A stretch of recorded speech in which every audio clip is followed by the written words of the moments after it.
Set number 6 तक जो है सॉल्व कर लिया है। उसके बाद का सेट नंबर 7 जो है वो आज हम लोग सॉल्व करने वाले हैं। तो बहुत ही पेशेंस के साथ इस क्लास को देखिए और समझने की कोशिश करिए कि आपके प्रीवियस जो प्रश्न आते हैं वो कैसे आ रहे हैं। तो चलिए सबसे पहले प्रश्न पर ध्यान से देखिए। कह रहा है कि 3x square minus 6x plus 4।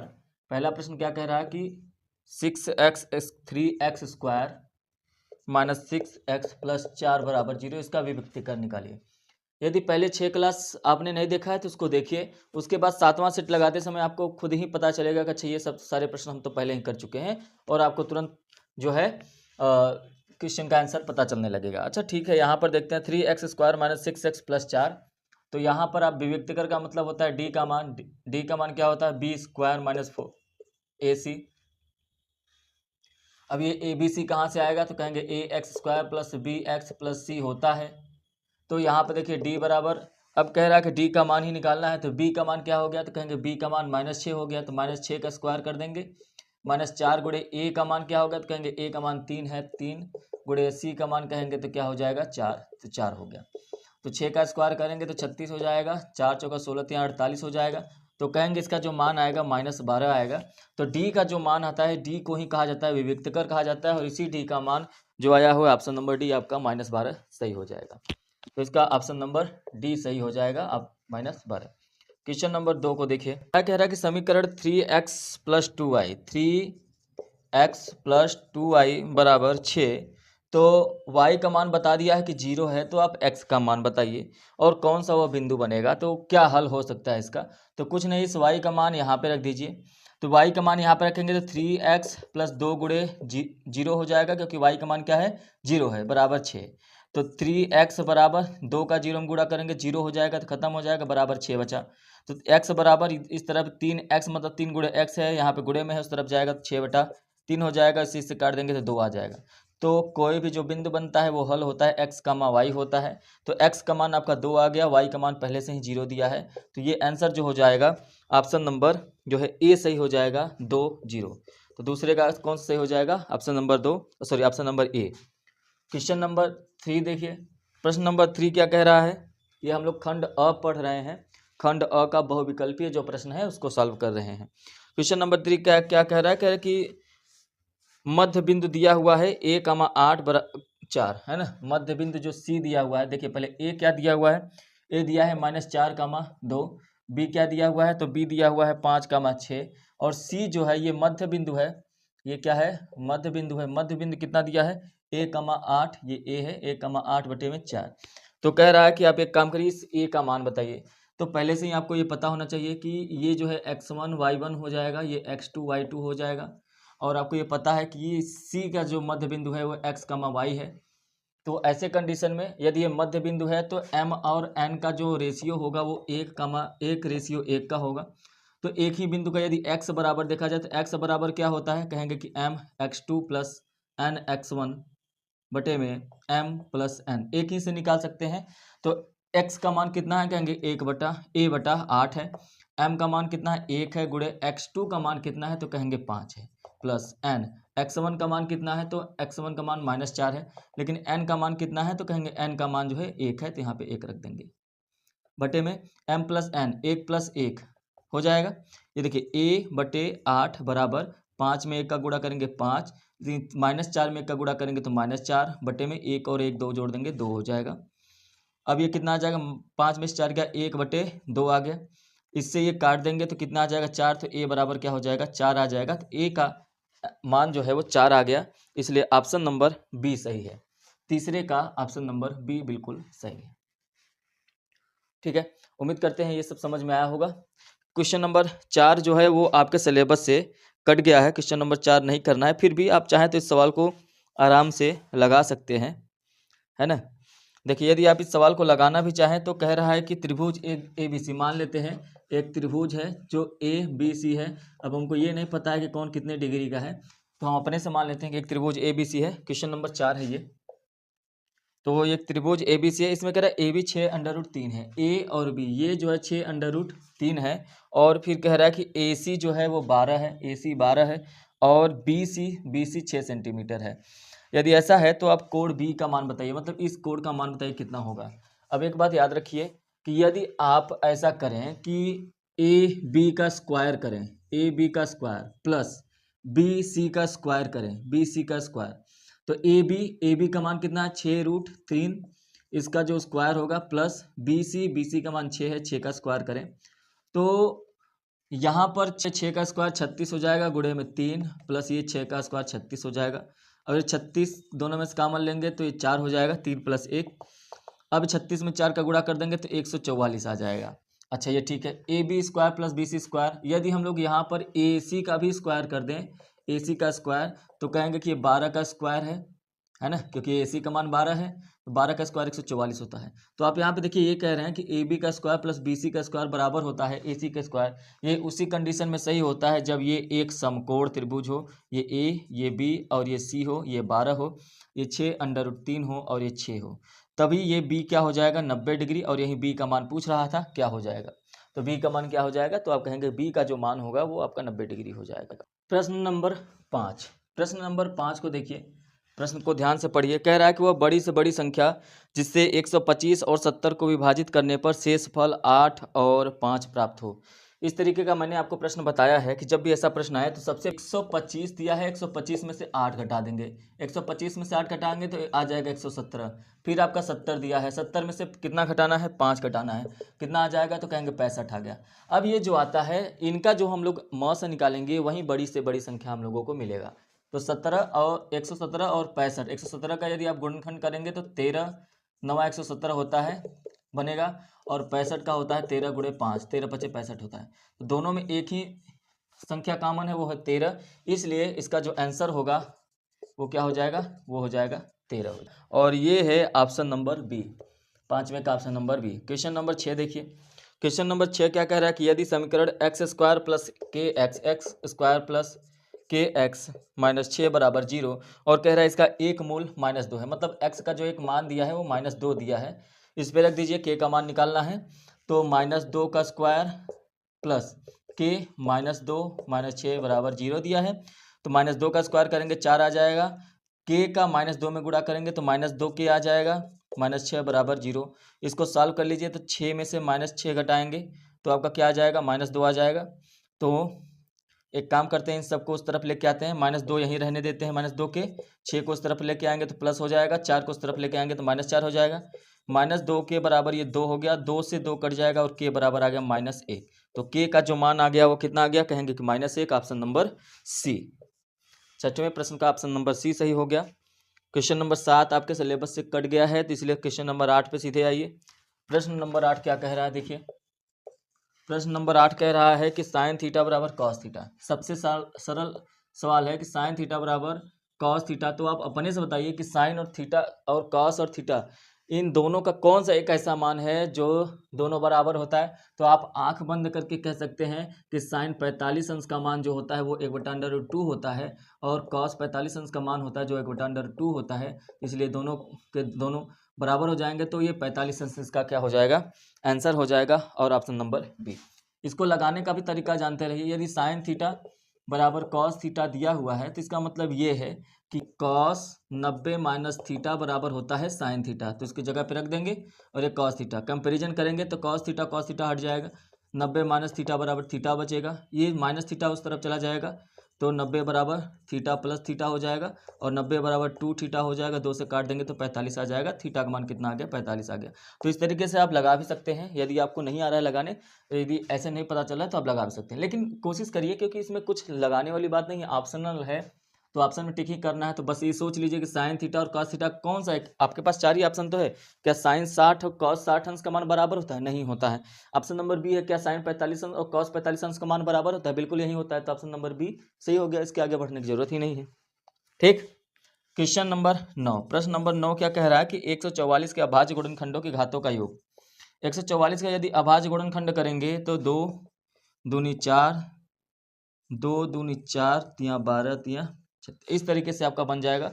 144 आ गया, कह और यहाँ पे देखिए कि 2 कितनी बार है, तो कहेंगे 1 2 3 4, मतलब 2 के पावर 4 हो जाएगा, गुणे 3 के पावर 2 हो जाएगा। तो यही इन दोनों घातों का योग पूछा है, तो 4 और 2 जोड़ देंगे तो कितना आ जाएगा, 6 आ जाएगा, इसलिए इसका ऑप्शन नंबर क्या हो जाएगा, सी आपका सही हो जाएगा, ऑप्शन नंबर सी सही हो जाएगा। प्रश्न नंबर 10 इतना सरल है कि आप सोच भी नहीं सकते, क्योंकि यदि आपने पिछला सेट किया होगा तो ये चुटकियों में लगा दिए होंगे, है ना। क्योंकि कह रहा है कि -3 और 5, -3 और 5, यदि ये दूरी बताना है y अक्ष से, तो मैंने आपको बताया है जब ये बिंदु दिया जाता है तो ये x, y होता है। जब भी आपसे y अक्ष से दूरी पूछे तो y अक्ष से दूरी पूछे, y अक्ष से दूरी, तो आपका जो आंसर होता है वो x होता है। और जब भी आपका x अक्ष से दूरी पूछे, x अक्ष से दूरी, तो आंसर आपका y होता है।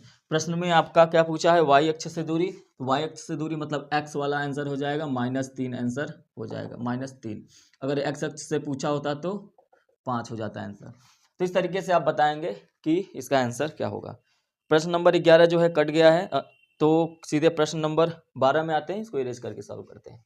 प्रश्न नंबर 12 क्या कह रहा है कि माध्य पूछ रहा है, तो सबसे पहले इसको बना ही लेते हैं। 0 से 10, 10 से 20, 20 से 30, 30 से 40 और 40 से 50। ये आपका वर्ग अंतराल दिया है। बारंबारता कितना दिया है, तो आप कहेंगे बारंबारता दिया है 5, 6, 5, 3, 1, 5, 6, 5, 3, 1, ये दिया है। अच्छा, आपको माध्य निकालना है, तो आपको पता है, फार्मूला पता होना चाहिए कि माध्य बराबर होता क्या है। तो आप कहेंगे माध्य बराबर sigma f i into x i बटे में सिग्मा एफ आई, यही होता है माध्य के बराबर। तो ठीक है, तो यहाँ पर एफ आई तो दिया ही है, लेकिन हमको एक्स आई भी निकालना है। एक्स आई निकालने के लिए क्या करते हैं, निम्न सीमा और उच्च सीमा को जोड़कर बटे 2 कर देते हैं। तो 10 और 0 जोड़ेंगे 10 हो जाएगा, बटे 2 करेंगे तो 5 आ गया। 10 20 जोड़ेंगे तो 30 हो जाएगा, और 30 में 2 का भाग दे देंगे तो कितना आ जाएगा, 15 आ जाएगा। बस अब इसके आगे भाग देने की जरूरत नहीं, दोनों का डिफरेंस देखिए 10 है, मतलब 10 10 बढ़ाते चले जाइए। 5 के बाद 10 जोड़ा आपने 15, फिर 10 जोड़ेंगे 25, फिर 10 जोड़ेंगे 35, फिर 10 जोड़ेंगे तो 45 हो जाएगा। ठीक है, सिग्मा जो है एफ आई इंटू एक्स आई, गुणा पता करना है, तो अब हमको एफ आई इंटू एक्स आई पता करना होगा। ये देखना होगा कि क्या है।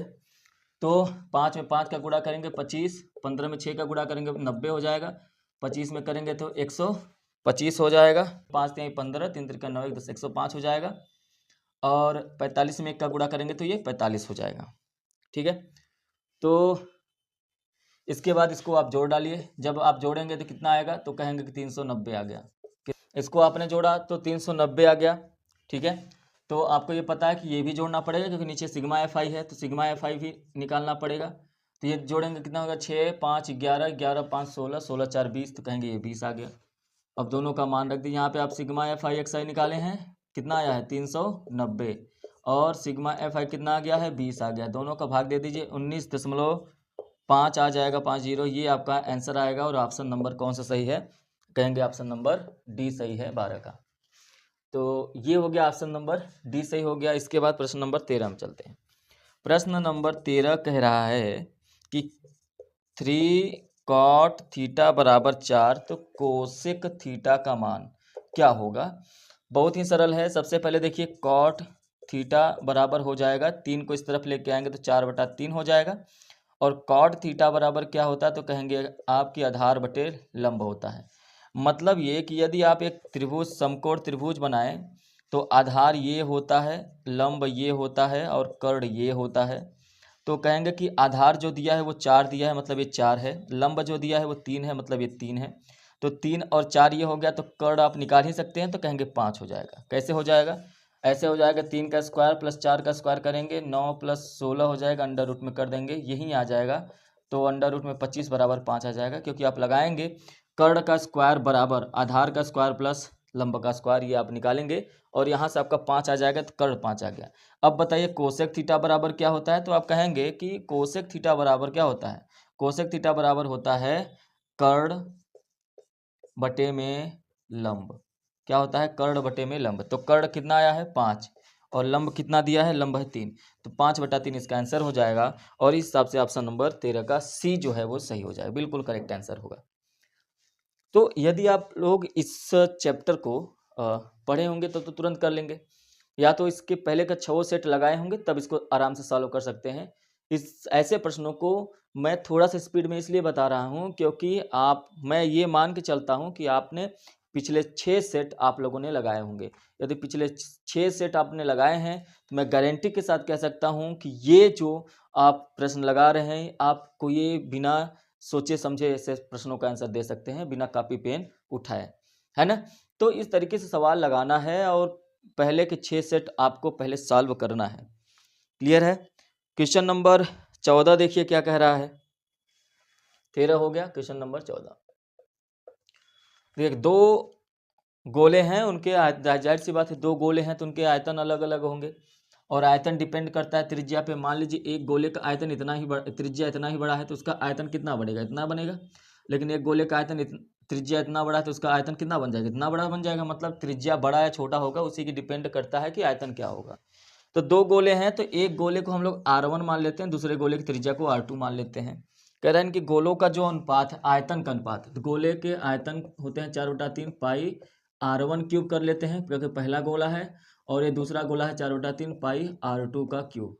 और इसका जो अनुपात दे रखा है ना, वो दे रखा है 27/64, है ना। अब देखिए पाई से पाई कट गया, 4/3 से 4/3 कट गया, तो R1/R2 ब्रैकेट में करके इसका क्यूब कर सकते हैं, बराबर 27/64 हो जाएगा। तो R1/R2 करेंगे तो बराबर में ये 3 त्रिका 9 3/4 चौका 16 चौका 64 हो जाएगा। क्योंकि ये क्यूब जब उस तरफ जाएगा तो ये अंडर रूट का होल थ्राइस वाला बनाएगा, और ये 3 × 3 × 3 होगा इसलिए 3 हो जाएगा, 4 × 4 × 4 होगा इसलिए 4 हो गया।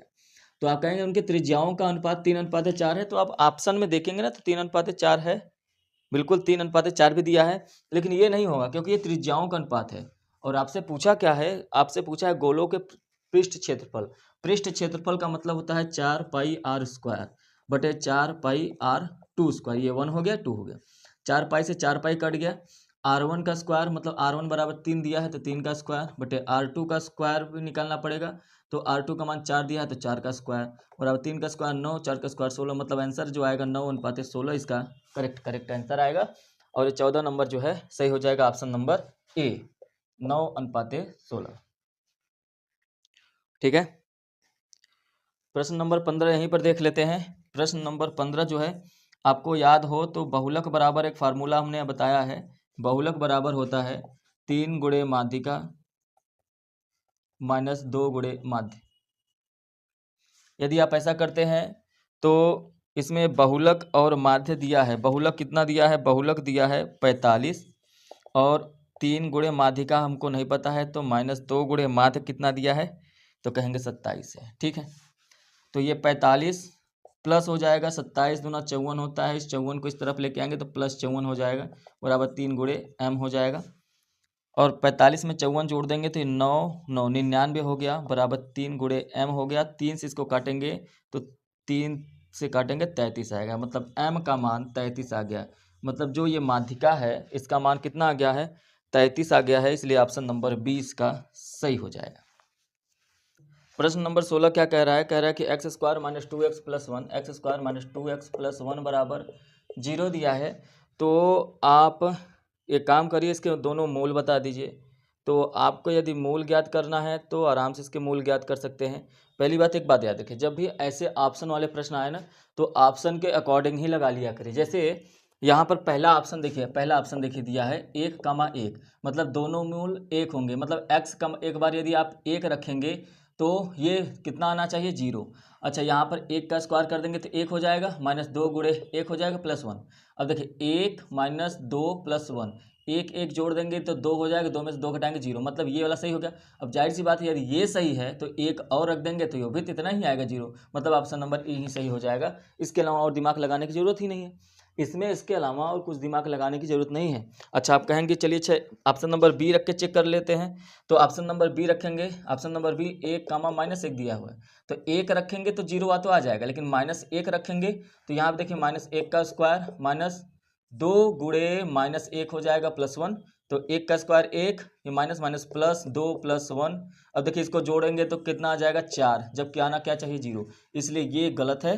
तो आपका ऑप्शन नंबर 1 सही है। इसके अलावा कुछ चेक करने की जरूरत ही नहीं है, बिल्कुल ही आसान तरीका है, इससे आप सॉल्व कर सकते हैं। प्रश्न नंबर 16 हो गया कंप्लीट, इसका ऑप्शन नंबर ए सही हो जाएगा। 17 देखिए, कह रहा है कि 7, 13 20, 17 और 3x का एक काम करिए, एक समांतर माध्य निकालिए। मैंने आपको समांतर माध्य बताया है कि कुल संख्याओं का योग, कुल संख्या 1 2 3 4 5, तो ये हो गया 5 बराबर, अच्छा माध्य दिया है आपका 18। इसको सॉल्व कर लीजिए, आंसर आ जाएगा 18 में 5 का गुणा करेंगे 90 आ जाएगा।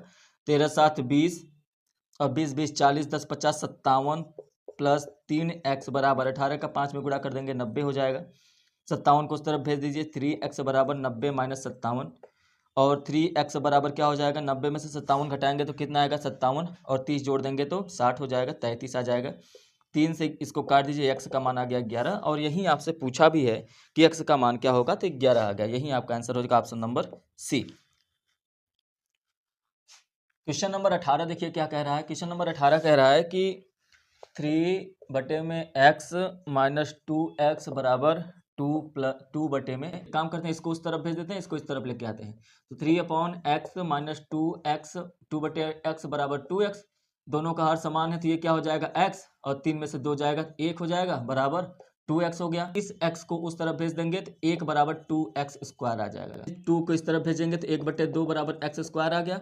इस स्क्वायर को इस तरफ लेके आएंगे तो ये अंडर रूट में चेंज हो जाएगा। एक लाइन और बढ़ा देते हैं इससे आपको समझ में आए।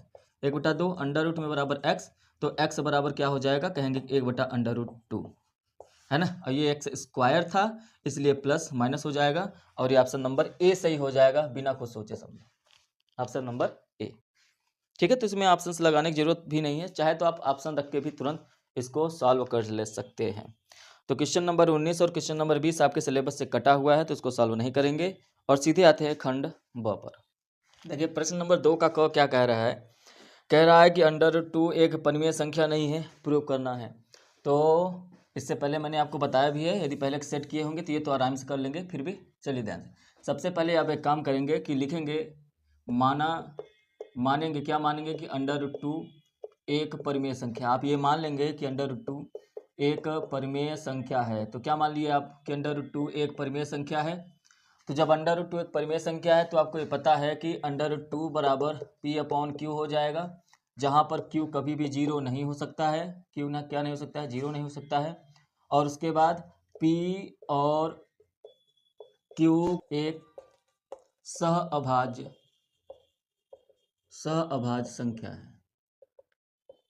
तो इतना मान लिए, तो आप यहाँ पे एक लाइन और मानेंगे, हालांकि दोनों सहअभाज्य संख्याएं हैं तो जाहिर सी बात है दोनों का मौसा जो होगा एक होगा, तो आप यहाँ पे लिखेंगे माना p और q का एक के अतिरिक्त कोई गुणनखंड नहीं होगा, कोई गुणनखंड नहीं है। अगर यहाँ पर ये लिख रहे हैं आप कि p और q का एक के अतिरिक्त कोई गुणनखंड नहीं है, लेकिन अगर हम ये प्रूव कर दिया कि नहीं एक के अलावा भी गुणनखंड है, तो इसका मतलब ये परिमेय संख्या नहीं रह जाएगा और ये अपने आप अपरिमेय हो जाएगा। चलिए, तो इस इक्वेशन से हम लोग एक q का गुणा इसमें करेंगे तो अंडर रूट 2 q बराबर p हो जाएगा, बराबर क्या हो जाएगा, p हो जाएगा। अच्छा ठीक है, फिर क्या करेंगे, दोनों पक्षों का गुणा करेंगे, दोनों पक्षों का गुणा करेंगे, तो दोनों पक्षों का गुणा करने पर कर दीजिए गुणा, दोनों पक्षों का वर्ग करने पर, माफ़ करिएगा, दोनों पक्षों का वर्ग करने पर, दोनों पक्षों का वर्ग करने पर, तो दोनों पक्षों का वर्ग करेंगे तो अंडर रूट 2 q का होल स्क्वायर बराबर p का स्क्वायर, अंडर रूट 2 का स्क्वायर हो जाए 2q² बराबर p स्क्वायर। तो आप यहाँ से ये कहेंगे कि p स्क्वायर का एक गुणनखंड 2 है, एक गुणनखंड 2 है। तो प्रमेय नंबर 1 से आपको ये पता भी होगा कि p का भी एक गुणनखंड 2 होगा। अगर p का एक गुणनखंड होगा 2 होगा तो मतलब p बराबर 2c लिख सकते हैं। देखिए तभी तो p का एक गुणनखंड 2 है। तो यदि ऐसा लिख सकते हैं तो आप एक काम भी कर सकते हैं कि फिर से दोनों का स्क्वायर कर देंगे, फिर से दोनों पक्षों का वर्ग करने पर, दोनों पक्षों का वर्ग कर देंगे तो p स्क्वायर बराबर 4c² हो जाएगा। इसका स्क्वायर करेंगे 2 का स्क्वायर 4 और c का स्क्वायर c। तो आप यहाँ से देखेंगे ये जो क्वेश्चन नंबर फर्स्ट है p स्क्वायर का मान 2q² है, तो यहाँ पे रख देते हैं। एक क्वेश्चन नंबर सेकेंड, तो आगे लिखेंगे, मैं यहाँ पे सॉल्व कर रहा हूँ कि समीकरण दो में एक का मान रखने पर, समीकरण 2 में एक का मान रखने पर, तो 2 में एक का मान रखेंगे तो देखिए पी स्क्वायर के जगह पे आप क्या रख देंगे 2q²। तो कहेंगे कि ये 2q² बराबर क्या हो जाएगा 4c²। 2 से ये 2 कट जाएगा है ना, 2 हो जाएगा, तो कहेंगे q² बराबर 2c²। तो यहाँ से ये भी तो कह सकते हैं कि q² का एक गुणनखंड 2 है, तो q का एक गुणनखंड 2 होगा। इसका मतलब ये अभी आपने ये कहा यहाँ इस वाले लाइन से और इस वाले लाइन से ये कहने की कोशिश कर रहे हैं कि अर्थात P और Q का एक गुणनखंड 2 है ना। अब ध्यान से देखिए आपने यहाँ पे क्या लिखा, Q का एक गुणनखंड 2 होगा, फिर आपने यहाँ पे लिखा है कि P का एक गुणनखंड 2 होगा। मतलब लेकिन आपने शुरू में तो ये माना था ना कि P और Q, ये कब माना था जब ये एक परिमेय संख्या आप माने हैं, तो आप ये कह रहे हैं कि P और Q का एक के अतिरिक्त कोई गुणनखंड नहीं है। लेकिन अभी आप कह रहे हैं कि P का एक गुणनखंड 2 होगा, फिर आपने कहा Q का एक गुणनखंड 2 होगा, अर्थात आप ये कहना चाह रहे हैं कि P और Q का एक गुणनखंड 2 है।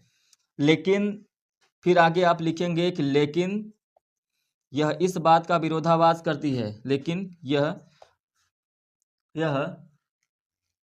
इस बात का विरोधाभास करती है, इस बात का विरोधाभास करती है कि P और ये वाली लाइन, ये जो आपने लिखा है ना P और Q के अतिरिक्त कोई गुणनखंड नहीं है, P और Q का एक के अतिरिक्त कोई गुणनखंड नहीं है, कोई गुणनखंड नहीं है। इसका मतलब ये हुआ कि यदि आप इस बात का विरोधाभास करते हैं कि P और Q का एक के अतिरिक्त कोई गुणनखंड नहीं है, इसका मतलब ये कि अतः हमारी जो कल्पना है वो क्या है, गलत है, और हमने जो माना है वो गलत मान लिया है। इसलिए आप डायरेक्ट लिख सकते हैं कि √2 एक अपरिमेय संख्या है, एक अपरिमेय संख्या। आप यहाँ पे एक लाइन और लिख सकते हैं कि हमारी जो कल्पना है, जो हमने एज्यूम किया था, जो माना था, वो गलत है, इसलिए √2 एक अपरिमेय संख्या है। बस यहाँ पर आपका ये बात सिद्ध हो गया। लास्ट में लिख देंगे कि √2 एक अपरिमेय संख्या है, या तो ये लिख सकते हैं कि √2 एक परिमेय संख्या नहीं है। ठीक है, उम्मीद है कि ये बात आपको समझ में आई होगी। नेक्स्ट ख क्या कह रहा है, ध्यान से देखिए। कह रहा है कि त्रिभुज PQR में Q जो है वो 90 डिग्री है, तो Q को हम लोग 90 डिग्री बना लेते हैं। ये P हो गया, ये Q हो गया और ये R हो गया। यहाँ पे Q 90 डिग्री है, बहुत सही। फिर कह रहा है कि tan P बराबर 1/√3। तो यहाँ पर आप एक काम कर सकते हैं कि tan दो तरीके से लगा सकते हैं, लंबा आधार से, इससे भी। तो कहेंगे tan P बराबर ये 1/√3, tan कितने अंश का मान होता है, तो आप कहेंगे कि ये जो होता है 30 अंश का मान होता है। मतलब यहाँ से कंपेरिजन करें, tan हट जाएगा, P बराबर क्या आ गया 30 डिग्री। अगर P बराबर ये 30 डिग्री है तो जाहिर सी बात है कि R बराबर क्या हो जाएगा, तो 90 30 और ये कितना हो जाएगा 60। मतलब ये कह सकते हैं कि P बराबर 30 अंश हो गया, तो Q बराबर कितना दिया है 90 अंश दिया है। तो आप ये कह सकते हैं कि कोण P प्लस कोण Q प्लस कोण R बराबर 180 अंश होगा, क्योंकि तीनों कोणों का मान है। तो कोण P कितना है 30, कोण Q 90 है, प्लस R कोण R बराबर 180। तो कोण R बराबर 90 30 कितना हो जाएगा 120। तो 180 में से 120 घटा देंगे, आएगा 60 डिग्री। तो कोण R बराबर 60 डिग्री। बस यही तो करना था। तो आपका कह रहा है कि sine P into cos R plus cos P into sine R, इसका मान बता दीजिए। P का मान क्या है, आप कहेंगे 30 डिग्री, तो साइन 30 डिग्री लिखेंगे, गुणे कॉस R का मान 60 डिग्री है, तो कॉस 60 का मान लिखेंगे, प्लस कॉस P का मान 30 डिग्री है, तो कॉस 30 डिग्री का मान, साइन R का मान कितना है 60 डिग्री, तो लिखेंगे साइन 60 डिग्री। सबका मान रख दीजिए। साइन 30 अंश का मान कितना होता है, तो आप कहेंगे साइन 30 अंश का मान होता है 1/2, कॉस 60 अंश का मान भी 1/2, प्लस कॉस 30 अंश का मान कितना होता है, कहेंगे √3/2, गुणे साइन 60 अंश का मान भी √3/2। यहाँ पर गुणा करेंगे तो 1/4 आ जाएगा, प्लस यहाँ पर नीचे 4 होगा लेकिन ऊपर अंडर 3 का गुणा करेंगे तो 3 आ जाएगा। दोनों हर समान है तो 4 ही लिखेंगे और 3 1 4 जोड़ देंगे, 4 से 4 कट जाएगा, आ गया आपका आंसर 1। तो कहेंगे कि इसका जो मान आएगा वो कितना आएगा, 1 आएगा। ठीक है। प्रश्न नंबर, ये जो दूसरा है ये आपको 21 लिखा है पेपर में, तो कोई बात नहीं, 21 लिखे चाहे 2 लिखे कोई दिक्कत नहीं। तो प्रश्न नंबर 21 का ख हो गया। प्रश्न नंबर 21 का ग देखिए। ग क्या कह रहा है कि एक आपको द्विघात समीकरण दिया है 4x² प्लस 3x प्लस 5 बराबर 0। इसके मूल निकालने हैं, मतलब अल्फा और बीटा के मान निकालने हैं, तो कोई दिक्कत नहीं है। तो आपको पता है ax² plus bx plus c यही द्विघात समीकरण होता है, जहाँ पर कंपेरिजन करेंगे तो a बराबर 4, b बराबर 3 और c बराबर 5 मिलेगा। ठीक है। तो अल्फा और बीटा का मान क्या होता है, तो आप द्विघात समीकरण लगा सकते हैं। द्विघात समीकरण में क्या कहेंगे कि द्विघात समीकरण x बराबर क्या होता है, कहेंगे minus B plus minus under root में b² माइनस 4ac बटे में 2a। ठीक है। सबका मान रख देंगे तो b का मान कितना है, -3 हो जाएगा, प्लस माइनस ये अंडर रूट में b का स्क्वायर मतलब 3 का स्क्वायर 9 माइनस 4 गुणे a का मान 4 और c का मान 5, 4 चौक 16 पचे 80 हो जाएगा, 80 हो गया, बटे में 2 a का मान कितना है 4, ये 4 हो गया। तो ये x डायरेक्ट मैंने मान रखा है, आप पहले बार एक बार शो करेंगे बताएंगे तब लिखेंगे, है ना। तो x बराबर क्या हो जाएगा, तो -3 है, प्लस माइनस यहाँ पे देखिए 80 में से 9 को घटाएंगे तो कितना आ जाएगा, 71 आ जाएगा, लेकिन अंडर रूट माइनस का 71 आएगा और बटे में 4 दूनी 8। तो ये जो प्लस लिखा है माइनस लिखा है तो यही दोनों मान होंगे। तो पहला मान हो जाएगा -3 प्लस अंडर रूट में -71 बटे 8 और दूसरा मान हो जाएगा -3 माइनस अंडर रूट में 71 माइनस बटे में 8। तो x के ये दोनों मूल हो जाएंगे, एक मूल ये हो जाएगा और दूसरा मूल वो हो जाएगा। ठीक है। उम्मीद है कि आपको ये बात समझ में आई होगी। कोई दिक्कत परेशानी होगी तो कमेंट बॉक्स में आप अपना सवाल पूछ सकते हैं, उसका रिप्लाई मिल जाएगा नेक्स्ट वीडियो में। नंबर 21 का घ देखिए। घ क्या कह रहा है, कह रहा है कि आपको दो बिंदुओं के बीच की रेखाखंड की लंबाई बतानी, मतलब दो बिंदुओं के बीच की दूरी बतानी है। तो एक बिंदु ए दिया है आपका 2, दूसरा बिंदु बी दिया है आपका 3, 7, कह रहा है इन दोनों को जोड़ने वाली लंबाई, मतलब दोनों के बीच की दूरी निकालनी है। दूरी बराबर क्या होता है, कहेंगे अंडर रूट में x2 माइनस x1 का whole square plus y2 minus y1 का होल स्क्वायर होता है। तो कहेंगे कि ये x1 y1 हो गया, ये x2 y2 हो गया। ठीक है। तो सबका मान रख दीजिए। तो मान रखेंगे ये ए बी बराबर हो जाएगा, ए बी का मतलब ए से बी के बीच की दूरी, x2 का मान है 3 माइनस x1 का मान है 2 का होल स्क्वायर, y2 का मान कितना है 7 माइनस y1 का जो स्क्वायर है -2 का होल स्क्वायर। तो यहाँ पे इसका होल स्क्वायर कर देंगे, बराबर 3 में से 2 गया 1 का होल स्क्वायर प्लस ये -2 और ये माइनस माइनस प्लस हो जाएगा, 7 दूनी 9 का स्क्वायर हो जाएगा। तो कहेंगे कि ये 1 प्लस 9 का स्क्वायर 81 हो गया, तो अंडर रूट में 82 और ये हो गया ए बी के बीच की दूरी। इतना ही ये आपका क्या आ जाएगा, आंसर आ जाएगा। ऑलरेडी का माध्य निकालने के लिए, माध्य निकालने का तरीका भी मैंने आपको बताया है, फिर भी इसको सॉल्व करते हैं। और ये है क्वेश्चन नंबर 6। वर्ग अंतराल 10 से 25, जो वर्ग अंतराल दिया है वो क्या दिया है, कह रहे हैं कि 10 से 25 है, फिर 25 से 40 है, फिर क्या कह रहे हैं 40 से 45 है, सॉरी 55 है, 55 से फिर 70 है और 70 से 85 है और 85 से फिर 100 है। कोई बात नहीं, वर्ग अंतराल हो गया। तो हमको बारंबारता एफ आई भी दिया है, कितना दिया है, तो आप कहेंगे कि एफ आई जो दिया है 2 3 7 6 6, 2 3 7 6 6 और ये भी 6 ही है। तो हमको पता है कि माध्य यदि निकालना है तो माध्य के लिए हमको sigma f i into x i चाहिए और बटे में सिग्मा एफ आई चाहिए। कोई बात नहीं है। तो इसका एक्स आई निकालने का तरीका आपको पता ही है कि दोनों का योग बटे 2। 25 में 10 जोड़ेंगे तो कितना आएगा, 25 में 10 जोड़ेंगे तो 35 आएगा और 35 में यदि आप 2 का भाग देंगे तो 37.5 आ जाएगा। 40 में 25 जोड़ेंगे तो कितना आएगा, 65 आएगा और 65 में यदि आप तो ये रहा आपका मान। और ये देखिए 6 7 का गुणा इसमें करेंगे 332.5 आ जाएगा, 6 का गुणा इसमें करेंगे तो 315 आएगा। इस तरीके से मैंने गुणा कर दिया और फिर इस एफ आई एक्स आई को पूरा का पूरा यहाँ तक जोड़ा तो कितना आ गया 1620। और हमको यही पता भी करना था सिग्मा एफ आई एक्स आई कितना होना चाहिए 1620।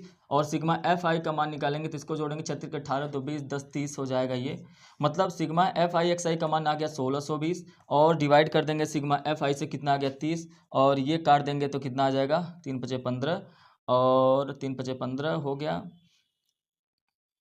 3 चौका 12 54 आ गया। तो इसका जो आंसर आएगा वो कितना आ जाएगा 54 इसका आंसर आ जाएगा।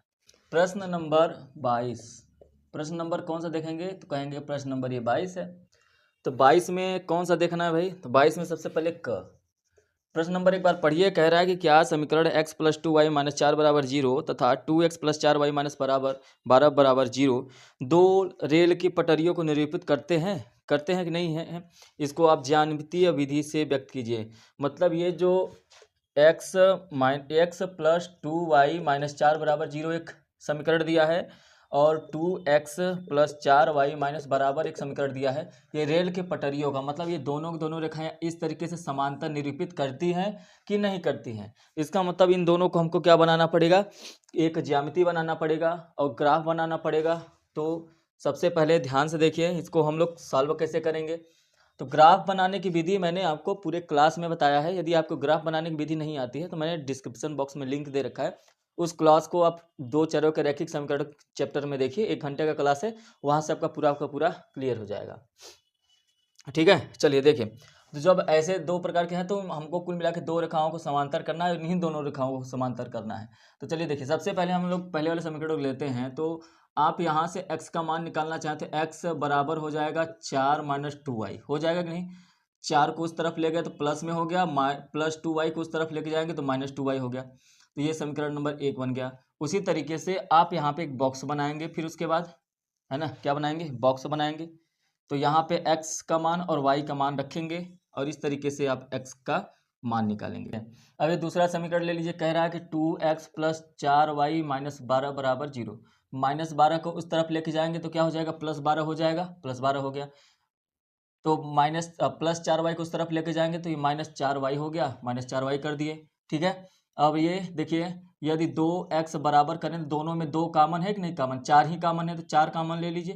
तो ये 3 माइनस क्या हो जाएगा y, 2 से ये कट जाएगा, 2 बार जाएगा तो x बराबर क्या आ गया 2 ब्रैकेट में 3 माइनस y। तो आपको यहाँ पर भी एक समीकरण इस तरीके का मिल गया। तो यहाँ पर भी एक बॉक्स बनाएंगे इस तरीके से और यहाँ पे यदि आपने बॉक्स बना दिया तो ये x हो गया और ये y हो गया 1 और 2, इस तरीके से क्या बन गया, बॉक्स बन गया। अब आपको क्या रखना है, मान रखना है, मान निकाल कर ग्राफ में आपको फिक्स कर देना है। तो x का मान क्या है यदि आप निकालना चाहें तो y का मान रखना पड़ेगा। तो इसमें देखिए एक 4 है एक 2 है, तो एक बार इसको 4 मानिए। यदि आप x का मान 4 मान रहे हैं पहली बार तो x बराबर 4 माइनस 2y है। तो x y का मान आप क्या मान रहे हैं, 4 मान रहे हैं, तो x का क्या होना चाहिए 4 माइनस 2, y की जगह पे क्या रखेंगे 4, है ना।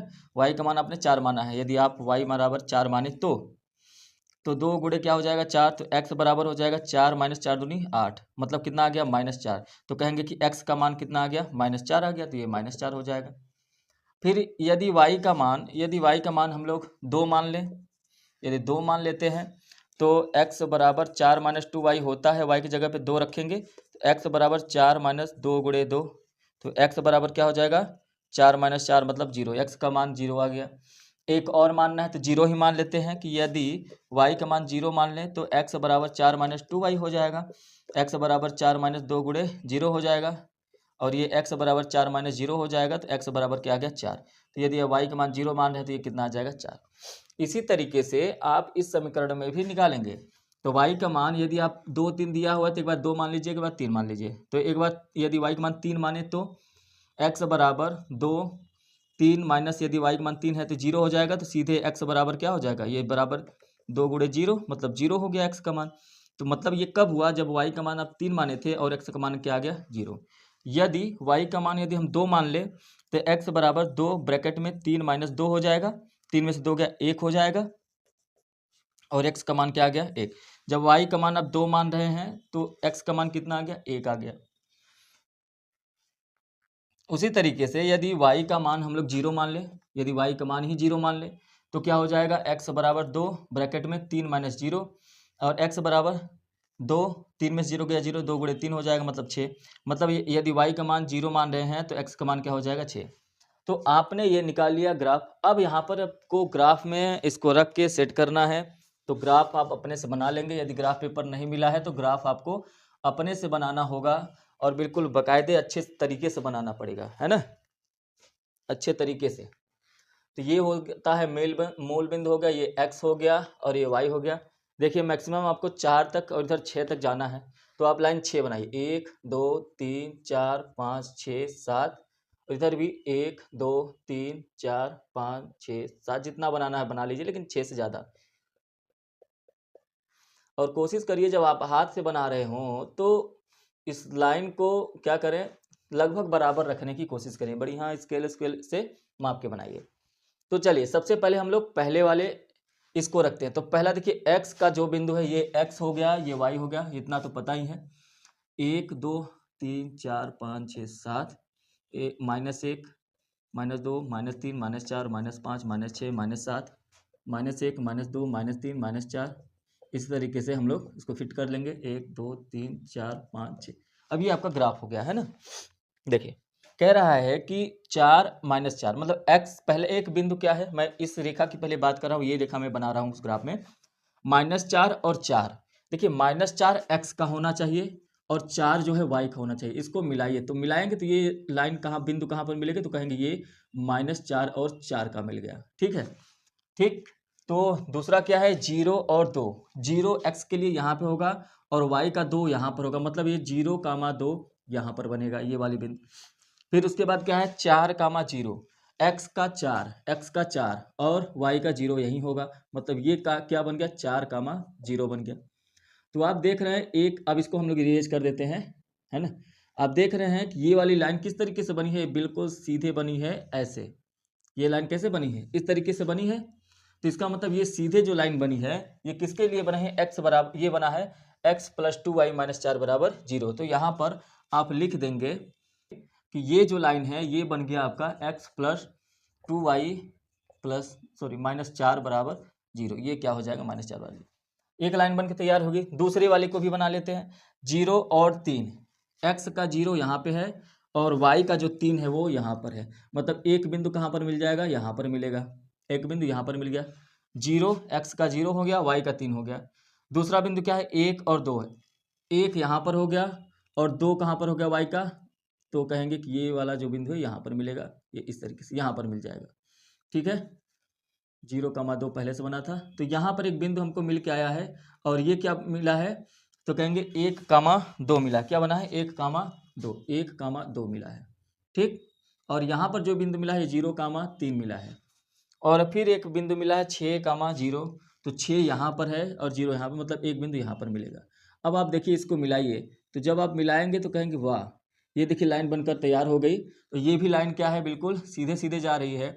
इसका मतलब दोनों रेल की पटरी की तरह है कि नहीं है, दोनों के दोनों समांतर हैं। तो यदि दोनों के दोनों समांतर हैं तो ये वाली कौन सी लाइन हो गई, 2x + 4y - 12 = 0, -12 = 0, तो ये वाली लाइन हो गई। तो आप कहेंगे बिल्कुल, देखिए मैंने दिखा दिया कि ये जो है ज्यामिति विधि से मैंने बताया कि दो रेल के पटरियों को निरूपित करने की विधि क्या है, और इसी तरीके से बिल्कुल निरूपित करते भी हैं। क्या कह रहा है कि दो व्यक्तियों की आय 9:7 है, मतलब दोनों की व्यक्ति की जो आय है, तो हम मान लेते हैं एक व्यक्ति की आय 9x है और एक व्यक्ति की 7x है, क्योंकि 9:7 है। उनके खर्चों का जो अनुपात, उनके व्यय का जो अनुपात, जो खर्च कर रहे हैं वो अनुपात कितना दिया हुआ है, 4:3, मतलब 4y खर्चा कर रहा है और ये 3y खर्चा कर रहा है। प्रत्येक माह दोनों के दोनों 2,000 रुपया बचाते हैं। मतलब ये कहना चाह रहा है कि यदि ये जो मान लेते हैं ये A हो गया और ये B, ये जो A है ना 9x रुपया कमा रहा है, 4y खर्चा कर रहा है, और यदि जितना कमा रहा है उतने में से खर्चा को निकाल देंगे तो कितना बचेगा, वहीं तो नहीं बचेगा, वहीं 2,000 रुपया बचा रहा है ये भी, और 7x में से 3y घटा देंगे, मतलब 7x इतने कमा रहा है, इतना खर्चा कर रहा है, दोनों घटा देंगे तो 2,000 के बराबर आ जाएगा। इसको करेंगे, सॉल्व करेंगे, तो सॉल्व करेंगे 7 का इधर हो जाएगा 7 और इधर का क्या हो जाएगा 9 का गुणा कर दीजिए।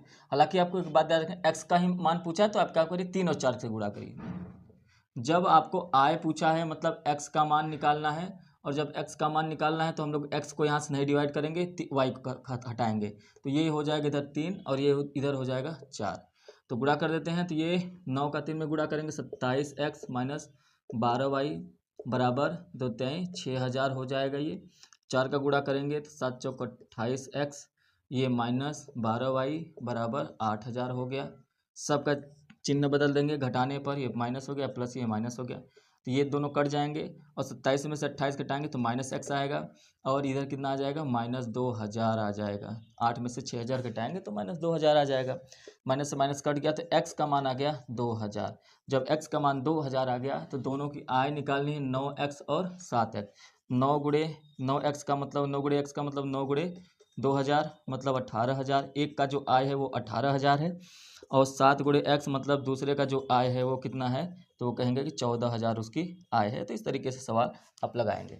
और 22 का ग क्या कह रहा है, प्रश्न नंबर 22 का ग ये क्या कह रहा है, कह रहा है कि 3 बिंदु दिए गए हैं जो कि एक समकोण त्रिभुज के शीर्ष हैं। क्या ये सही बात है, इसको आपको प्रूव करना है।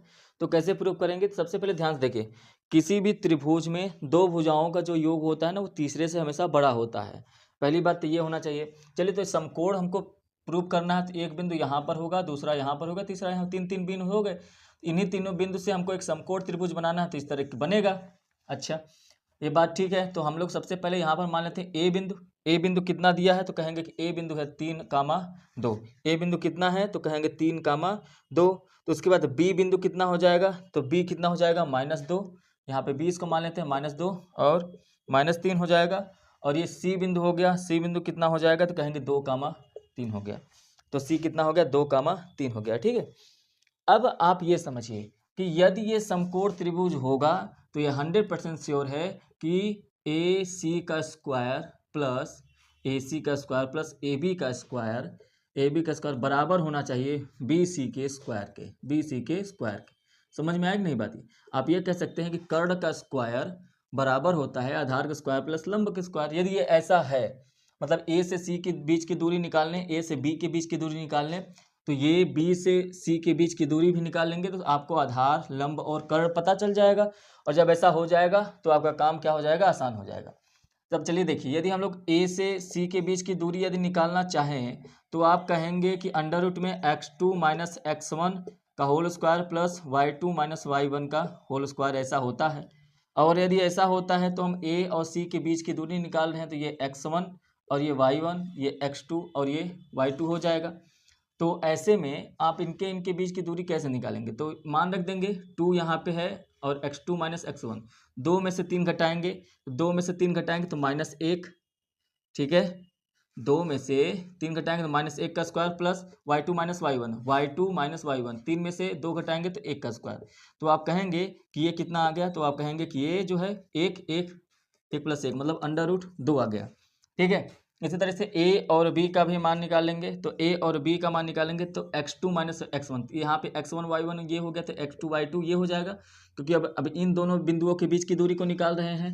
तो x2 में से x1 घटाना है, तो -2 में से -3 घटाएंगे तो -5 का होल स्क्वायर हो जाएगा, सॉरी -5 का होल स्क्वायर हो जाएगा, प्लस y2 में से y1 घटाना है, तो -3 में से -2 घटाएंगे तो ये भी -5 का होल स्क्वायर हो जाएगा। तो -5 का होल स्क्वायर क्या कहते हैं, तो कहते हैं इसको 25, प्लस इसको क्या कहते हैं, तो कहते हैं इसको 25।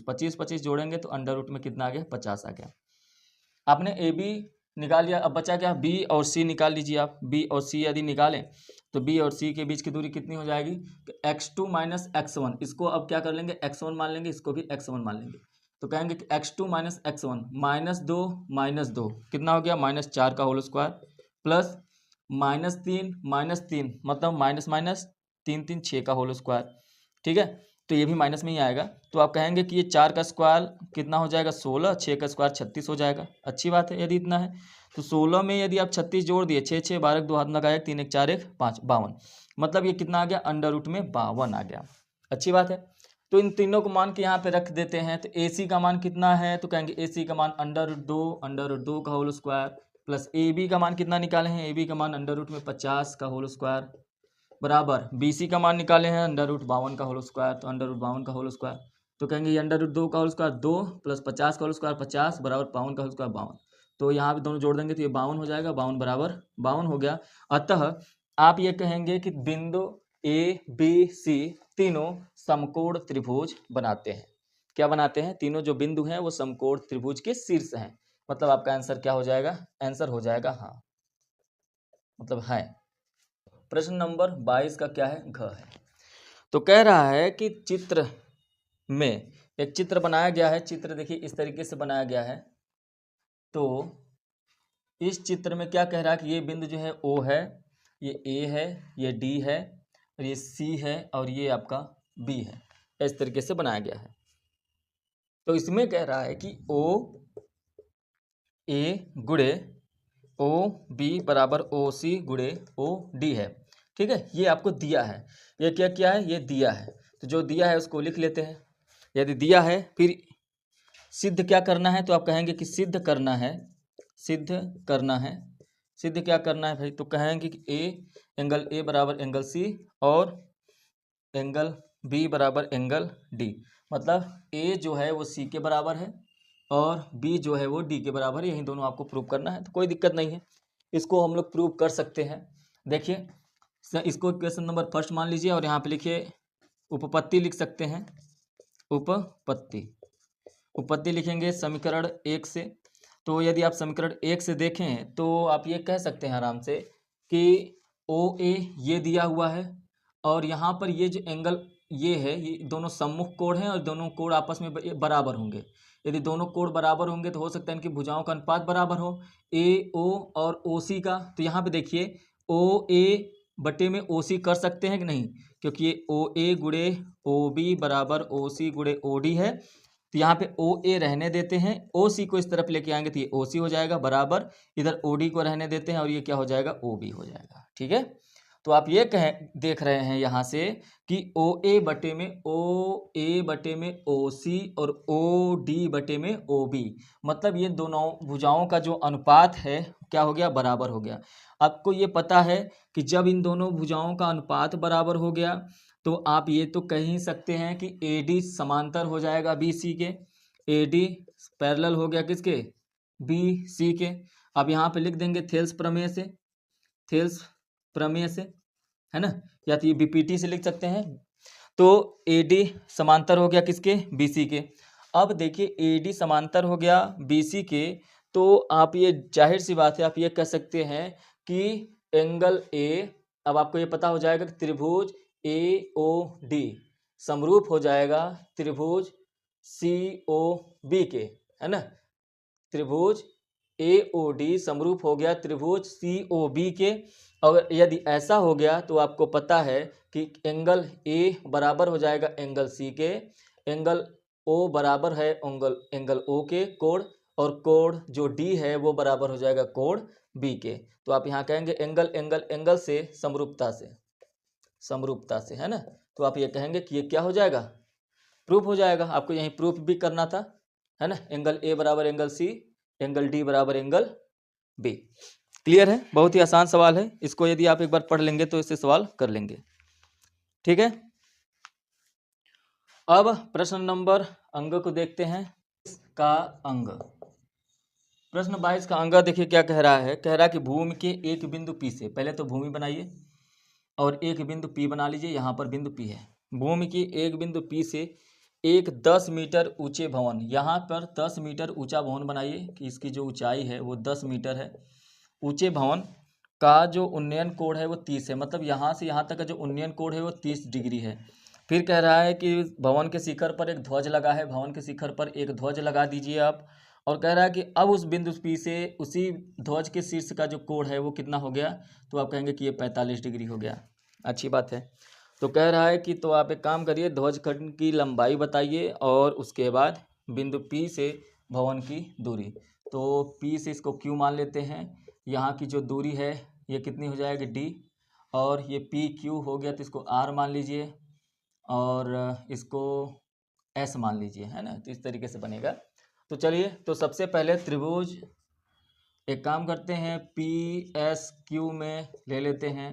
तो PSQ में आप कहेंगे कि tan थीटा बराबर होता है लंब बटे में आधार। तो tan थीटा का मान क्या हो जाएगा 45, क्योंकि आप इस बड़े वाले त्रिभुज में देख रहे हैं ना, बड़े वाले में। तो tan थीटा का मान हो जाएगा 45, तो कहेंगे tan 45 अंश बराबर लंब, लंब इस यहाँ से यहाँ तक की ऊंचाई हम मान लेते हैं h, h प्लस 10 लंब बटे आधार कितना है d। तो यहाँ पर देखिए tan 45 अंश का मान 1 होता है, तो h प्लस 10 बटे में d हो जाएगा, d का इसमें गुणा कर देंगे तो d का मान आ जाएगा h प्लस 10, d का मान आ गया h प्लस 10। अब उसके बाद त्रिभुज आप एक काम करिए, छोटे वाले में लेते हैं PRQ में, त्रिभुज PRQ में।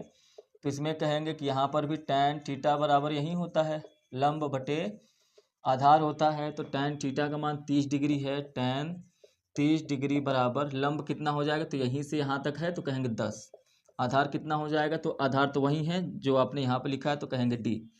तो tan 30 डिग्री का मान कितना है, तो 1/√3 बराबर 10 बटे d। तो यहाँ से भी यदि तिर्यक गुणा कर दें तो d बराबर आ जाएगा 10√3।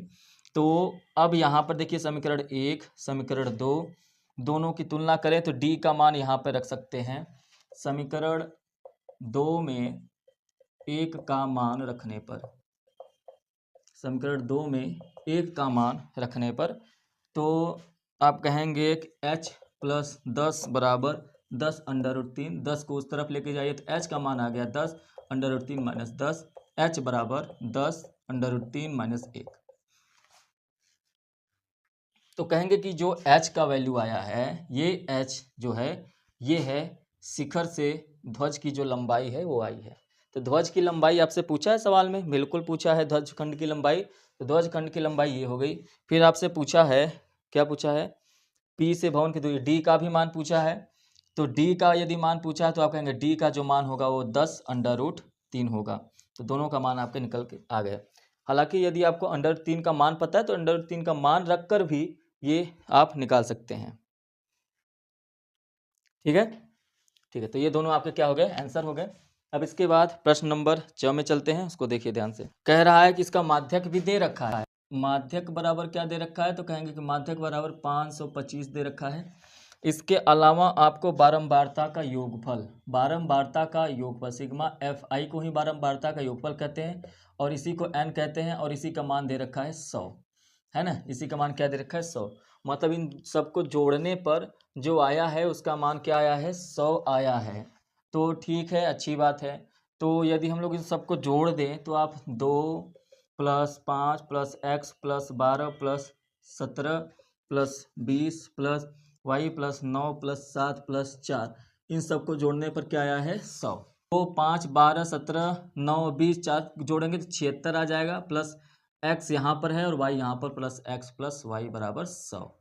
अब इस x + y का जो मान हो जाएगा इस 100 - 76 हो जाएगा, और x + y का जो मान आ जाएगा वो आ जाएगा 24। ठीक, तो x + y का मान क्या आ गया, 24 आ गया है। अब आपको पता है कि माध्यक बराबर क्या होता है, तो आप कहेंगे कि माध्यक बराबर होता है L गुणे में ब्रैकेट में n/2 - CF बटे में F और इंटू H होता है, ये प्लस होता है L + n/2 - CF बटे में F, है ना। और ये जो F होता है ये कहाँ से आता है, इन सब का मान देख लेते हैं। तो सबसे पहले देखिए माध्यक क्या दिया है, माध्यक दिया है 525, 525 बराबर 525 किस वर्ग में आएगा, तो आप कहेंगे कि 525 इस 600 से 500 के बीच में ही आएगा, मतलब माध्यक वर्ग ये है। तो आपको CF भी तो निकालना है, तो CF निकाल लेते हैं। तो यहाँ पे कहेंगे संचयी बारंबारता, संचयी बारंबारता कैसे निकालते हैं, पहले 2 लिख लीजिए, फिर 2 में ये 5 जोड़ेंगे 7 हो जाएगा, 7 में x जोड़ेंगे 7 + x हो जाएगा, 7 + x में ये जोड़ेंगे तो 19 + x हो जाएगा, 19 में ये 17 जोड़ेंगे तो 9 7 13 9 7 16, 9 7 16 6 हाथ में लगा 1 और 1 1 2 1 3 36 + x हो जाएगा, 36 में ये जोड़ देंगे तो 56 + x हो जाएगा, और यहाँ पे 56x + y हो जाएगा, 56 + x + y हो जाएगा। 56 में 9 जोड़ देंगे, 56 4 60 होता है, और 60 5 65 हो जाएगा, प्लस x + y, और इसको इसमें जोड़ देंगे तो 65 में 5 जोड़ेंगे तो 70 हो जाएगा, फिर 2 जोड़ देंगे तो 72 + x + y हो जाएगा, 72 + 72 4 76 + x + y हो जाएगा। तो यहाँ से आपको ये पता चला कि यहाँ पर देखिए एल क्या हो जाएगा, ये एल हो गया, एल का मान कितना आ गया 500, एल का मान कितना आ गया 500 प्लस n/2, एन का मान कितना है 100, और एन का मान यदि 100 है तो n/2 का मतलब है 100/2 मतलब 50 आ गया। तो यहाँ कहेंगे ये 50 है, माइनस सी एफ कहाँ होता है इसके जस्ट एक कदम पहले वाला, तो आप कहेंगे 36 + x जो है वो सी एफ है। ठीक है, बटे में एफ जो होता है इसी का माध्यक वर्ग का ही एफ आई होता है, कहेंगे ये 20 है, और इंटू एच, ये एच कहाँ से आता है भाई, तो एच का मान आएगा यहाँ पर डिफरेंस से। तो 600 और 500 के बीच में क्या कितने का डिफरेंस है, तो कहेंगे 100 का डिफरेंस है। कितने का डिफरेंस है, तो कहेंगे 100 का डिफरेंस है। तो यहाँ पे एच का मान कितना आ गया 100, तो कहेंगे कि एच बराबर 100 मान रख दीजिए। 500 इस तरफ लेके आइए तो 525 में से 500 घटा देंगे, बराबर ब्रैकेट में ये 50 माइनस 36 माइनस एक्स, और ये यहाँ पर आप मान रख दीजिए 100, तो ये 20 से काट देंगे तो ये हो जाएगा 5, और ये ब्रैकेट में 5। ठीक है, 525 में से 500 घटाएंगे तो 25 बराबर 5 के गुणा अंदर करेंगे तो 250 माइनस 36 गुणे 5, 5 का 30, 3 लगा, फिर 5 या 15, 3 18, 180 माइनस 5x। 180 में से 250 को घटा देंगे, तो 180 में से घटाएंगे तो कितना आ जाएगा 25, बराबर 180 में से ये घटा देंगे तो 0, 15 में से 8 गया 7, 70 आ जाएगा माइनस 5x। 70 को इस तरफ भेजिए। अब यहाँ पे सॉल्व करते हैं, देखिए ध्यान से। तो 70 को इस तरफ आपका आ गया है 25 माइनस 25 बराबर 70 माइनस 5x। 70 को इस तरफ भेजेंगे तो 25 माइनस 70 बराबर माइनस 5x। 25 में से 70 मतलब 70 में से यदि आप 25 घटाएं तो कितना बचेगा, 45 आ गया, लेकिन माइनस में आएगा माइनस 5x। माइनस से माइनस कट जाएगा, 5 से कटेगा 9, तो x बराबर कितना आ गया 9। अब इस x का मान यहाँ पर भी रख देंगे तो भी आपका आंसर आ जाएगा। तो यहाँ पर रखेंगे तो कितना आ जाएगा भाई, x का मान आ गया 9 प्लस y बराबर 24, तो y बराबर आ जाएगा 24 माइनस 9, और y बराबर आ जाएगा, यदि आप 24 में से 4 घटा देंगे तो कितना हो जाएगा 20, और उसमें से 5 घटाएंगे तो 15। तो x का मान कितना आ गया 9, और y का मान कितना आ गया 15, और x और y का मान ही आपके इस सवाल में पूछा हुआ है। पर 23 का अथवा वाला प्रश्न हम लोग सॉल्व करेंगे। 23 का अथवा वाला प्रश्न कह रहा है कि 4 सेंटीमीटर वृत्त के त्रिज्य खंड का क्षेत्रफल ज्ञात कीजिए, है ना। तो त्रिज्य खंड का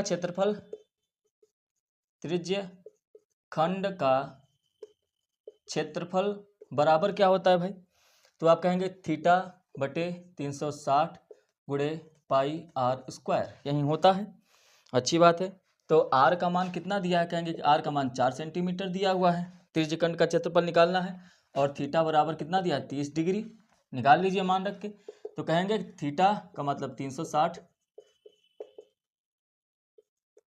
पाई गुणे आर का मान कितना है 4 है, तो 4 का स्क्वायर 4 गुणे 4 हो जाएगा, इसको काट दीजिए, 3 एकम 12 हो जाएगा, 4 से इसको काटेंगे 3 हो जाएगा, है ना। तो ये देखिए कितना आ गया, तो कहेंगे 4 पाई बटे में 3, ये आपका आ गया त्रिज्य खंड का क्षेत्रफल। लेकिन आप देखेंगे तो ये जो त्रिज्य खंड का क्षेत्रफल दिया हुआ है ये लघु त्रिज्य खंड का क्षेत्रफल आया है, किसका आया है लघु का। और यदि दीर्घ की बात करें तो दीर्घ वृत्तखंड का क्षेत्रफल क्या हो जाएगा, त्रिज्य खंड माफ करिएगा, दीर्घ वृत्तखंड नहीं त्रिज्य खंड, दीर्घ त्रिज्य खंड का क्षेत्रफल क्या हो जाएगा। तो आप कहेंगे यदि पूरे वृत्त में से पाई आर स्क्वायर में से स्मॉल मतलब लघु त्रिज्य खंड को घटा दें, मतलब 4 पाई बटे 3 को के क्षेत्रफल को घटा दें तो बड़ा वाला पता चल जाएगा। ठीक है, दोनों में पाई कॉमन है, यहाँ पर आर का मान 4 है तो 4 का स्क्वायर हो जाएगा -4 बटे 3। अब ये पाई हो गया, 4 का स्क्वायर 16 और -4 बटे 3। उसके बाद ये पाई हो जाएगा 16 × 48 में से 4 गया 44 बटे 3। ठीक है, तो आप यहाँ पे देखेंगे कि ये आपका आ गया 44 पाई बटे 3, यही आपका क्या हो जाएगा आंसर हो जाएगा। तो ये कहेंगे कि वृत्तखंड त्रिज्य खंड के दीर्घ का क्षेत्रफल हो गया, और ये जो होगा स्मॉल का हो गया। आप चाहें तो यहाँ पर 22/7 का मान रखेंगे तो भी आप आंसर ला सकते हैं। यदि आपका आंसर पाई में नहीं लाना है तो आप यहाँ पे 22/7 रखिए और डिवाइड कर दीजिए, दशमलव में मान आ जाएगा, यहाँ पर भी आप वैसे ही कर सकते हैं। ठीक है, तो आप ऐसे भी कर सकते हैं, चाहे तो आप पाई रख भी सकते हैं, कोई दिक्कत नहीं है। तो ये हो जाएगा आपका क्वेश्चन नंबर 23 का अथवा वाले प्रश्न का आंसर। क्वेश्चन नंबर 24 आपके पैटर्न से हट गया है, तो 24 को दोनों को नहीं सॉल्व करना है, दोनों के दोनों आपके पैटर्न से हटे हुए, परीक्षा पैटर्न से, न्यू सिलेबस के हिसाब से। और क्वेश्चन नंबर 25 जो है उसको सॉल्व कर लेते हैं। उसका पहला आपको सॉल्व नहीं करना है, क्वेश्चन नंबर 25 का अथवा वाला प्रश्न सॉल्व करेंगे, अथवा के बाद का। इसमें कह रहा है कि यदि किसी भिन्न के अंश में जितना भी जोड़ा जाए, तो आप पहले माना जो भिन्न है आप ऐसे मान लेंगे कि माना भिन्न जो है वो x बटा वाई है। तो कह रहा है कि भिन्न के अंश में एक घटाया जाता है, ये अंश x हो गया, यदि इसमें एक घटाया जाता है तो वह 1/3 बन जाता है। यदि इसमें एक घटा दिया जाए तो हर तो वहीं रह जाएगा, लेकिन ये कितना बन गया 1/3। यदि उसके हर में 8 जोड़ा जाता है, फिर दूसरा चीज़ कह रहा है कि अंश को वो इतना ही रहने दीजिए लेकिन हर में 8 जोड़ दीजिए, तो ये जो बन जाता है 1/4 बन जाता है। तो आप x बटा वाई मतलब वह भिन्न ज्ञात कीजिए कि वो भिन्न क्या होगा। तो ऐसे कंडीशन में दोनों इक्वेशन को सॉल्व करेंगे। तो यहाँ पे देखिए तिर्यक गुणा कर देंगे, तो इसके बाद क्या आ जाएगा 3x - 3 बराबर वाई आ जाएगा। और y को भी इस तरफ लेके आएंगे, 3 को उस तरफ, तो 3x - y बराबर 3, इक्वेशन नंबर फर्स्ट। इस यहाँ पर भी तिर्यक गुणा करेंगे तो क्या हो जाएगा 4x, 4 का गुणा इसमें, और ये यहाँ पे बराबर y + 8। y को इस तरफ लेते आइए तो ये क्या बन जाएगा 4x - y बराबर 8, इक्वेशन नंबर 2। तो इस तरीके से आपके दो इक्वेशन बन जाएंगे और इन्हीं दोनों इक्वेशन को, समीकरण को सॉल्व कर दीजिए। समीकरण 1 और 2 को घटाने पर, तो आप घटाएंगे तो 3x - y बराबर 3, दूसरा है 4x - y बराबर 8। घटाएंगे तो ये माइनस, ये प्लस, ये माइनस, y से y कट गया, और 3 में से 4x घटाएंगे तो -x बराबर 5 में यहाँ पर 8, 3 में से 8 घटाएंगे तो -5, माइनस माइनस कट गया तो y x का मान कितना आ गया 5, x का मान आ गया आपका 5। x का मान किसी भी समीकरण में रख दीजिए, हम मान लेते हैं कि 1 में रखने पर, तो 3 गुणे 5 - y बराबर 3, 15 - y बराबर 3, y को इस तरफ 3 को इस तरफ लीजिए, तो 15 - 3 बराबर y, तो y बराबर आ गया आपका 12। तो x का मान आ गया 5, y का मान आ गया 12, और यही भिन्न होगा आपका आंसर। ठीक है, तो ये रहा आपका 2023 का लास्ट सेट, 2023 का कंप्लीट सेट हो गया है। अब इसके बाद नेक्स्ट क्लास में हम लोग 2022 का सेट नंबर फर्स्ट पढ़ेंगे। ठीक है, तो यदि आपको क्लास अच्छा लगे तो आप इसको शेयर कर दीजिए, जितने भी क्लास 10th में स्टूडेंट हैं उनके लिए बहुत ही बेनिफिट है, उनको आप शेयर कर दीजिए ऐसे से। और चैनल पे पहली बार हो तो जरूर से जरूर सब्सक्राइब किया करिए, ठीक है, लाइक कर दिया करिए। तो चलिए हम लोग अब मिलेंगे नेक्स्ट क्लास में। Thank you, have a nice day.